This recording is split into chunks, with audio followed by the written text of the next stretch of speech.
My name is Robin Gary, and thank you so much for joining me for this little quick intro topic on genealogy.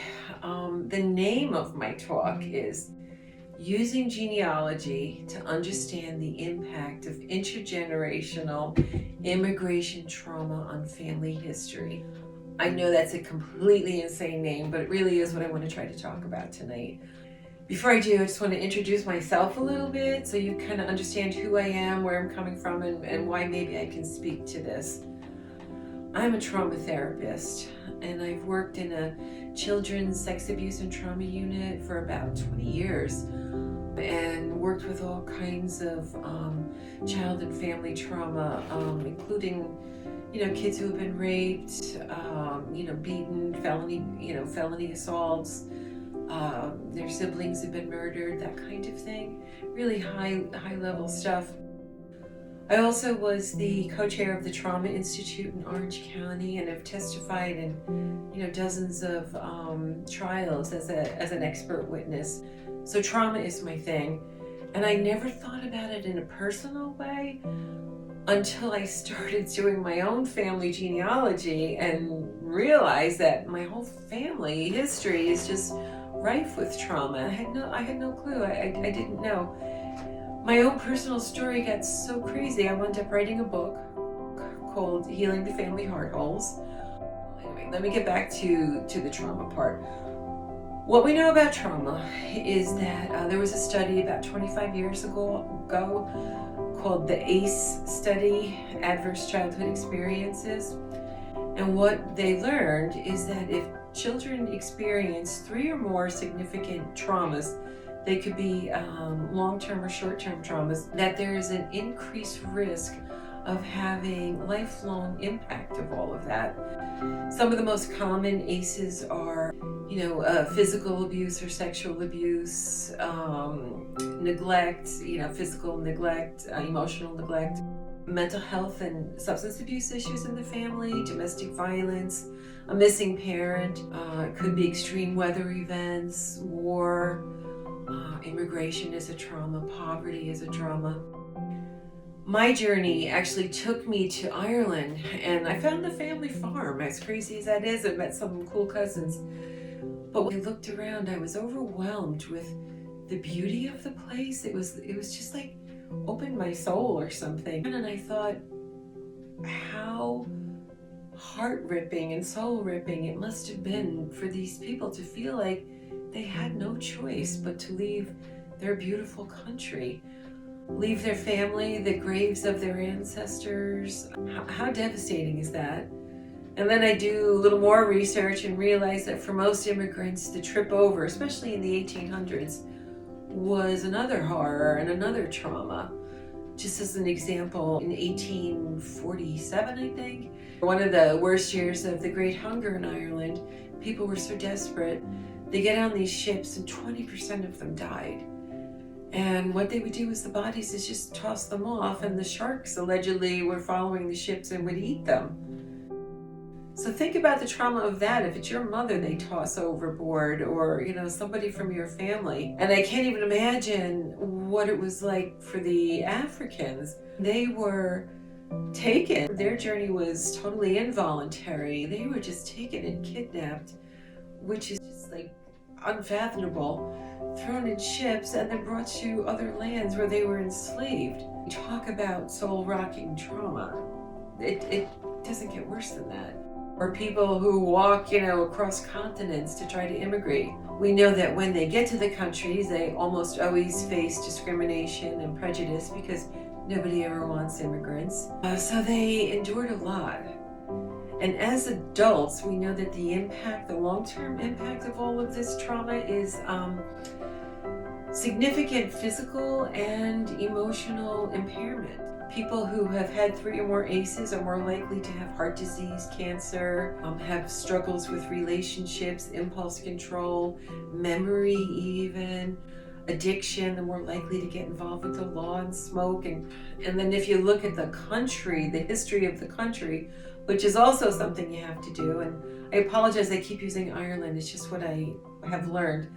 but the Irish were invaded by the Vikings and the Normans, and then the British controlled it for 800 years. Things were rough, really, really rough.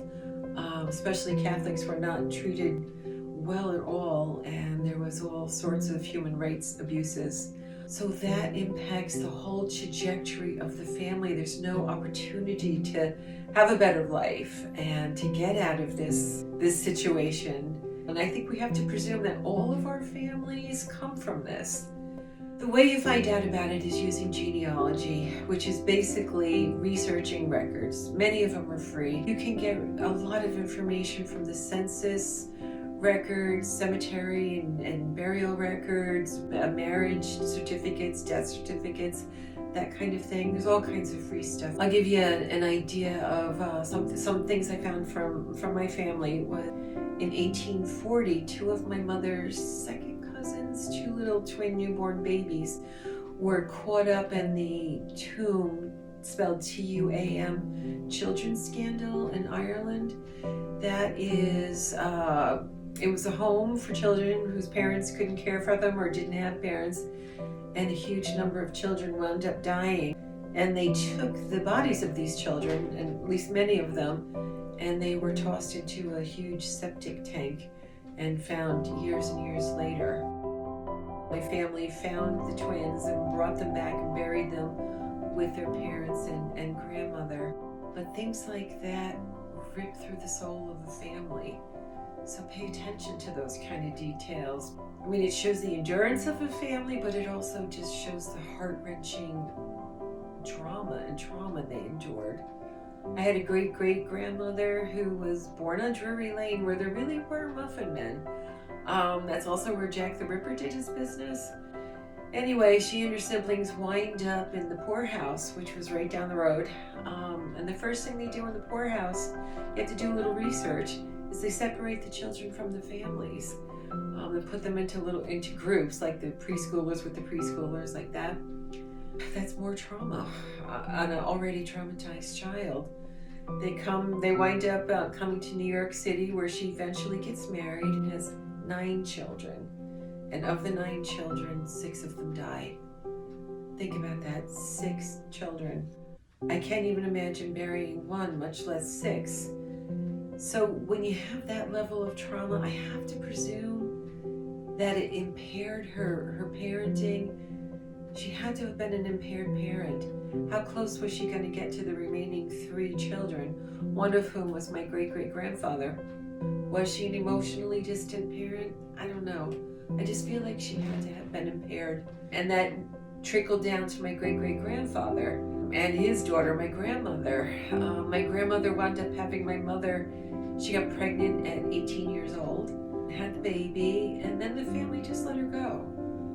And it wasn't a formal adoption, they just let her go. And would that have happened if they had been all raised in homes with loving, emotionally available, and accessive parents? I think maybe not. I'll never know. It's one of those questions, but you have to wonder. And that's what I mean about just thinking about the impact of trauma on your family. But, before I go, I also want to talk about the impact of endurance and steadfastness and survival. Our families made it against incredible odds, and it not only made it, they endured, they survived. How did they do that? They were so impaired and so knocked down. I don't know. Was it the grace of God? Was it angels? Was it a Darwinian thing? I really don't know. What I do know is that their blood flows through me, just like the blood of your ancestors flow through you. And at the end of the day, boy, does that count. And maybe that's why we have such a different opportunity to live a different lives. And maybe that's part of our responsibility, is to honor them by not only thriving, but surviving and trying to make the world a better place. Would we be like this if it wasn't for our ancestors? My guess is probably not. Thank you so much for listening to this talk. I really appreciate it.